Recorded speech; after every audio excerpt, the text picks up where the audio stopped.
नमस्कार मित्रांनो, मी यशवंत नागप. माझं यूट्यूब चॅनल तुम्हा सर्वांचं पुन्हा एकदा मनापासून स्वागत करतो.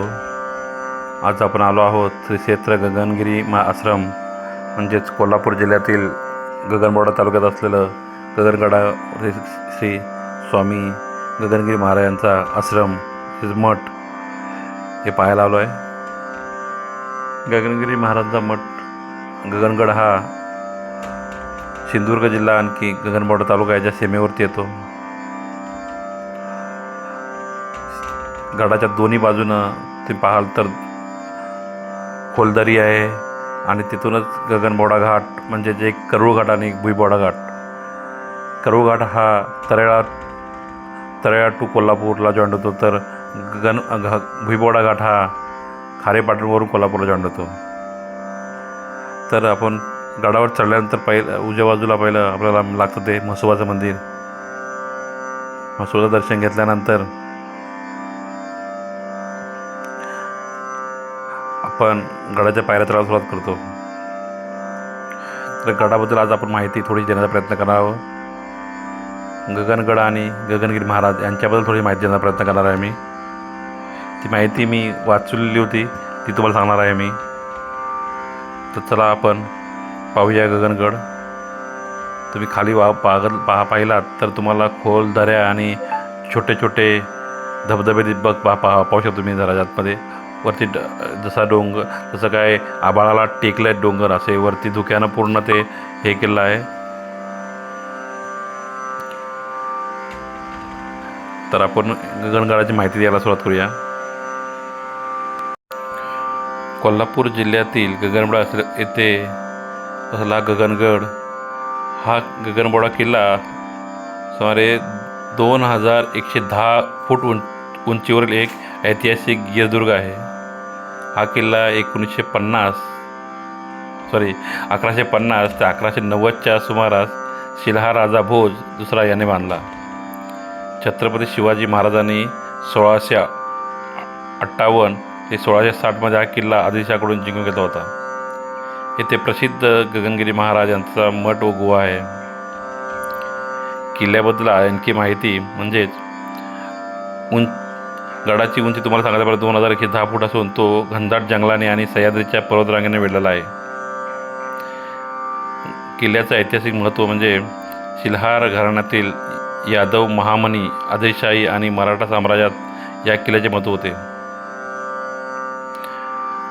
1844मध्ये ब्रिटिशांनी तोफांनी या किल्ल्याची तटबंदी पाडली होती. नुकताच महाराष्ट्र सरकारने या किल्ल्याला राज्य संरक्षित स्मारक म्हणून घोषित केलं आहे. धार्मिक व आध्यात्मिक ठिकाण आणि गडावर आणि पायथ्याशी महादेवचं मंदिर तसेच स्वामी गगनगिरी महाराजांचा आश्रम व तपोभूमी आहे. पर्यटन बघायला गेला तर तुम्ही हा परिसर पावसाळ्यात अतिशय सुंदर दिसतो. येथे करूळ घाट आणि भुईबावडा घाट यांचं विहंगम दृश्य दिसतं या घाटातून तुम्हाला. माहिती पाहायला गेलं या गडाची तर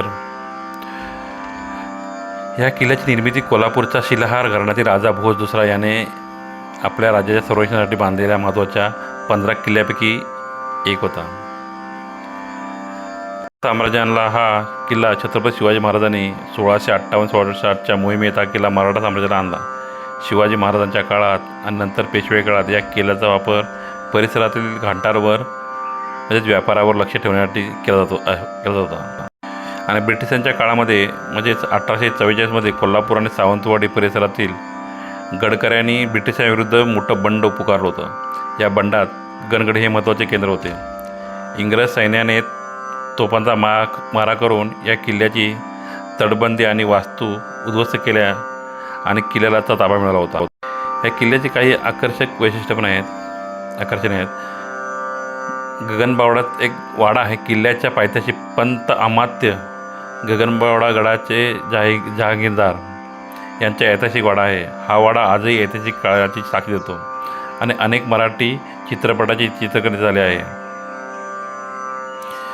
गगनगिरी महाराजांचा मठ गडावरील गुहेत प्रसिद्ध राष्ट्रसंत श्री गगनगिरी महाराज यांच्या अनेक वर्ष तपश्चर्या केली होती.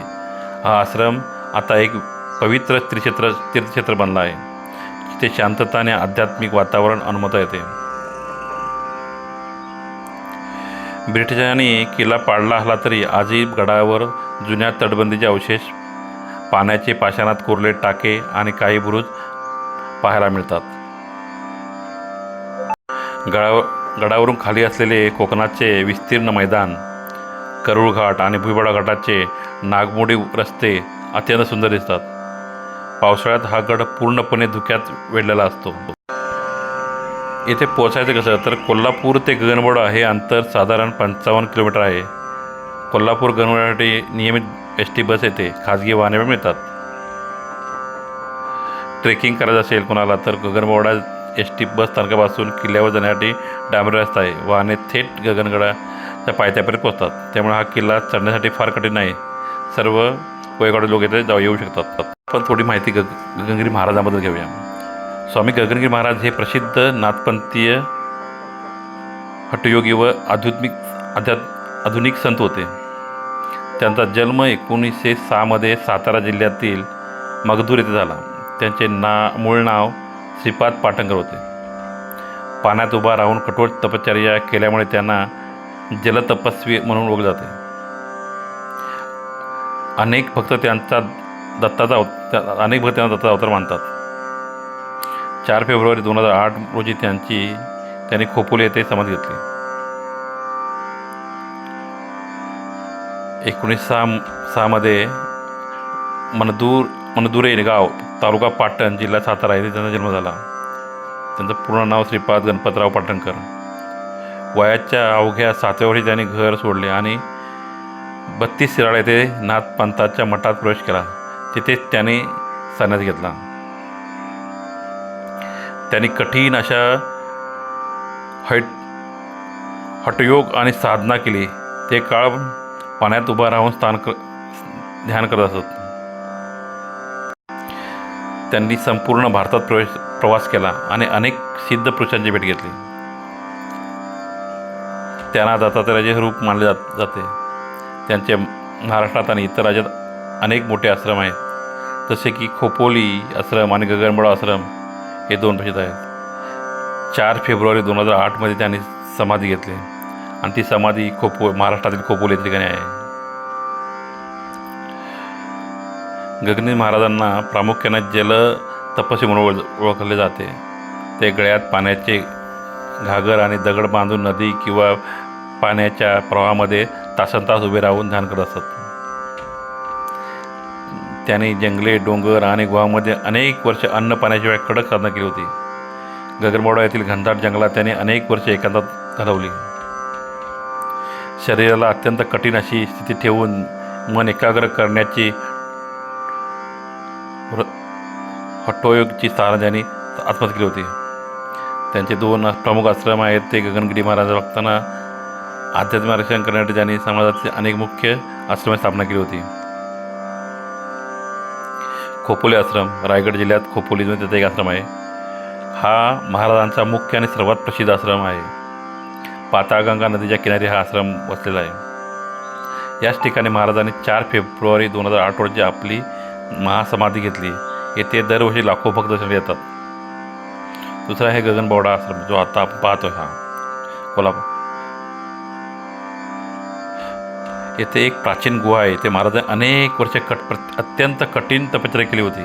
हे ठिकाण ध्यान आणि साधनासाठी अत्यंत पवित्र मानले जाते. आणि तिसरं आहे पंधुरे आश्रम, म्हणजे ते गाव सातारा त्यांचा, हे महाराजांचे जन्मगाव आहे.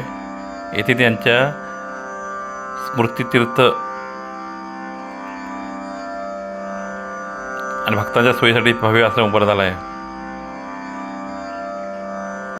गडावरती गेलं तर 2 मंदिर आहेत. एक गुप्पेत ज्याची तिथे साधना करायची येते आणि नंतर ही ज्यांनी भक्तांनी त्यांच्या बांधलेलं त्यांचं हे वरती आल्यानंतर थोडंसं त्यांचं हे मोठं मंदिर, इथे साधना बिधना करण्यासाठी हे मंदिर आहे.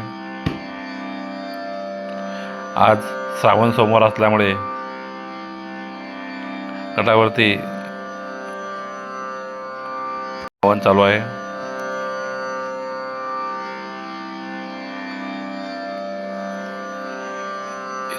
स्वामी गगनगिरी महाराजांचं मंदिर.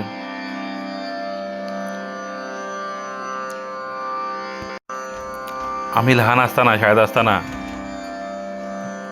या गडावरती चालत यायचो मित्रांबरोबर. कोणतरी मोठा माणूस मोठ्या मित्राबरोबर आम्ही सगळे चालत यायचो.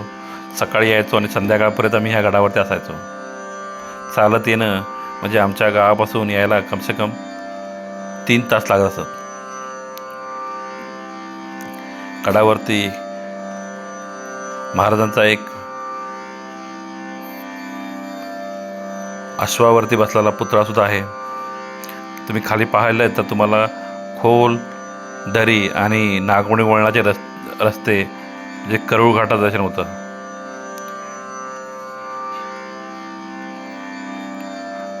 खालती वसलेलं करूळ गाव वरून दिसत नाही एवढ्या लांब असं उंच आहे ते. आणि आपल्याला पाहिलं तर आपल्याला वाटलं की सगळ्या डोंगरावरती आभाळ टेकलं आहे असं, कारण धुक्यानं पूर्ण ते पाहताना निसर्ग सुंदर दिसतो.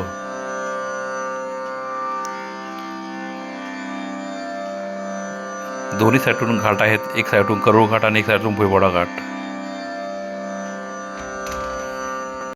गडावरती तुम्ही आल्यानंतर तुम्हाला दुपारी आरतीनंतर महाप्रसादाची सोय पण असते.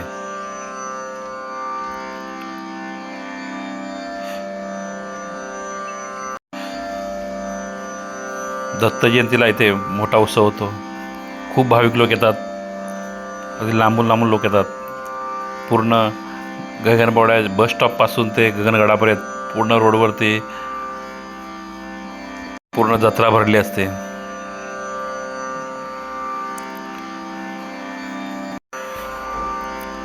गडावरती खूप छान हे हा पाहू शकतो तुम्ही गगनगिरी महाराजांचा अश्वावर स्वार चालला पुतळा. हे एक उंबराचं झाड आहे.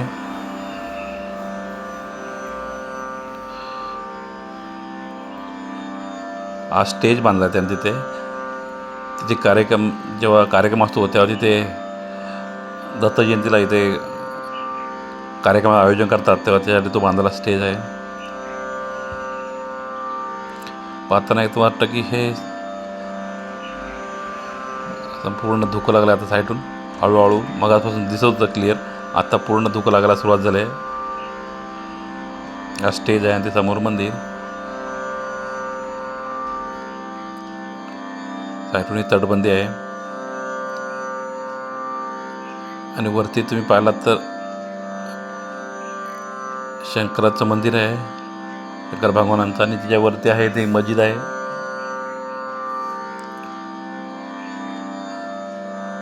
परत थोड्या पायऱ्या चढल्यानंतर शिवशंभूंचं मंदिर आहे.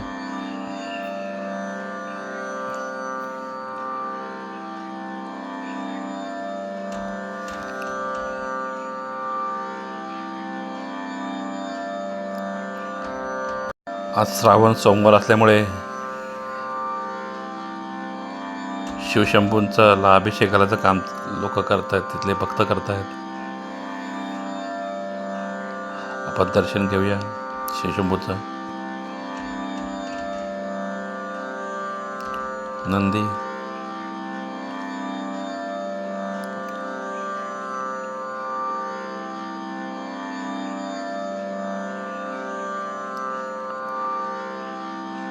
शंभूंचं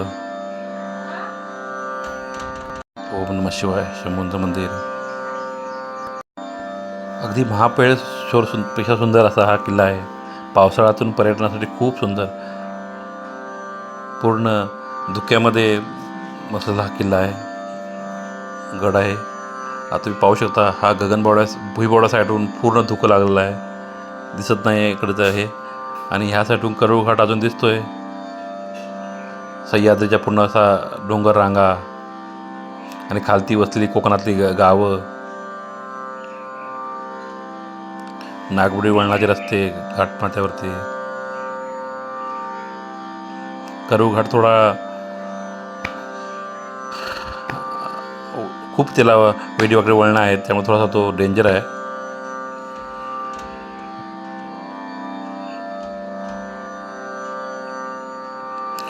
आपण जरा तटबंदीच्या तिकडे चालू आहे, तिथून बघण्याचा प्रयत्न करतोय.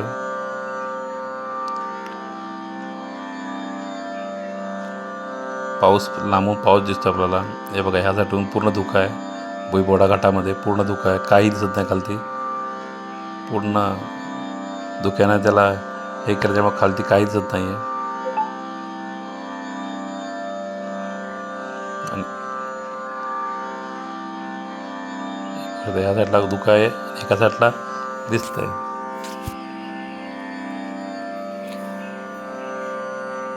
निसर्गरम्य असा हा किल्ला गगनगिरी महाराजांच्या पदस्पर्शाने पावन झालेला. इथे एका महाराज समाधी आहे. पुतळा बांधाय बसवला आहे. बाळासाहेब उर्फ दादाजी पाटणकर यांचा आहे.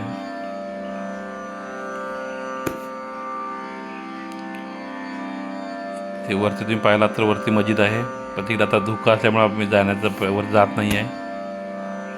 पूर्ण आता धुक्यानं हे घेतलं आहे, जागा व्यापून टाकला. पूर्ण धुकं आलं वरती.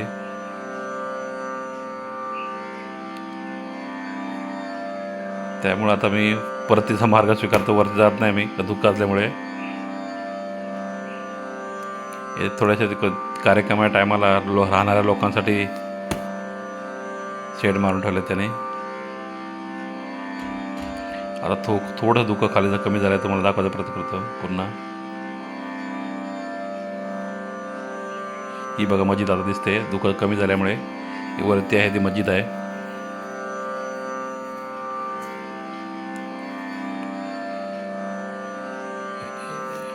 हे बघा धुकं कमी होतं आहे. थोडं चालतं आहे. अतिशय सुंदर असं दृश्य आहे. तुम्ही पर्यटनासाठी येऊ शकता इथून.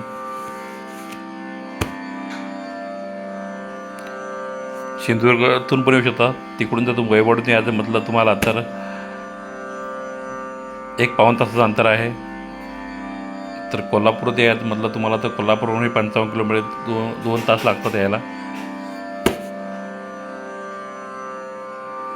आता आपण खालती आलो आहोत गड सोडून. आणि ही आमची पहिली बाजारवाट. आमच्या गावातील लोक जे आमचे आजी आजोबा होते ते इथे पहिला आम्ही गगनबावडा तालुक्यात आमचा जरा हे गगनबावडा तालुका होता. नंतर आम्हाला कोकणामध्ये टाकलं. पण पहिला आम्ही गगनबावडा तालुका होतो. तेव्हा आमचे गाववाले आमचे सगळे आजी आजोबा सगळे इकडे बाजारासाठी यायचे. तर ह्या रोडून चालत यायचे. पूर्ण 2-3 तास ते चालत यायचे. आणि ते झाडू विकायला यायचे. जर ढवळ्या झाडू म्हणून आणायचे आणि ते विकायचे. आणि जाताना बाजार घेऊन जायचे. ऐनारी गाव हे. इथेच पांडवकालीन गुफा आहेत वरती. तर मित्रांनो, माझे व्हिडिओ तुम्हाला जर आवडत असतील तर तुम्ही नक्की लाईक करा, शेअर करा, कमेंट करा. हे पहा तुम्ही ऐनारी गाव आहे खालती. आणि हे सह्याद्री. आणि ही जुनी बाजारवाट बोलायची याला, या वाटेला. आणि त्या समोर तिकडे तुम्ही ह्यात बघतो मला या साईडला पांडवकालीन गुफा आहेत.